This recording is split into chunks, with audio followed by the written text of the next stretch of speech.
Hello friends, রিবু activity চ্যানেলে তোমাদের সবাইকে স্বাগত। আশা করছি তোমরা সবাই ভালো আছো। আজকের পর্বে আমি তোমাদের সাথে শেয়ার করব ঘরে থাকা অল্প কিছু উপকরণের সাহায্যে কেকের একটি দারুণ রেসিপি। চলো তাহলে রেসিপিটা শুরু করি। কেক বানানোর জন্য আমি এখানে নিয়েছি চায়ের কাপে 2 কাপ পরিমাণ ময়দা, 1 কাপ পরিমাণ চিনিটা পাউডার করে নিলাম, 1 কাপ নিলাম গুঁড়ো দুধ, আর লাগবে বেকিং পাউডার। এখন একটি বাটি নিয়ে এর মধ্যে নিয়ে নিচ্ছি গুঁড়ো করে রাখা চিনি, সাথে দিচ্ছি 1/2 কাপ পরিমাণ সাদা তেল, আর নিচ্ছি 1 টিস্পুন ঘি।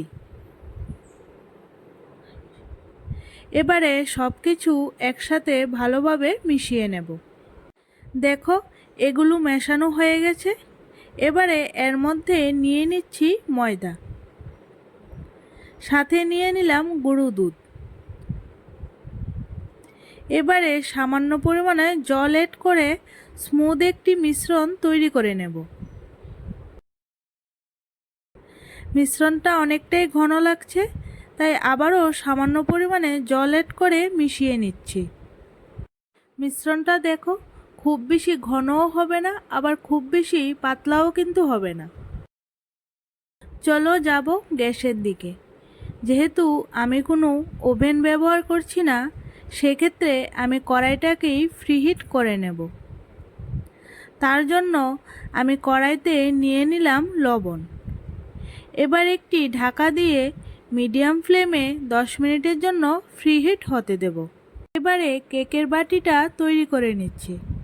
তার জন্য কেকের বাটিটাতে কিছু পরিমাণ ময়দা দিয়ে দিলাম। তোমরা এখানে বাটার পেপারও ইউজ করতে পারো। এতে খুব ভালো মতো করে কেকটা ডিমোল্ড করা যাবে, আর কেকটা নিচ থেকে পুড়েও যাবে না। এবারে যে ব্যাটারটা তৈরি করে রেখেছিলাম তার মধ্যে দিয়ে দিলাম 1/2 টিস্পুন পরিমাণ বেকিং পাউডার। বেকিং পাউডার দেওয়ার পরপরই কিন্তু কেকটাকে বেক করে নিতে হবে, না হলে কেকটা ভালো ফুলবে না আর চুপসে যাবে। এখন আমি ব্যাটারটাকে ঢেলে নিচ্ছি।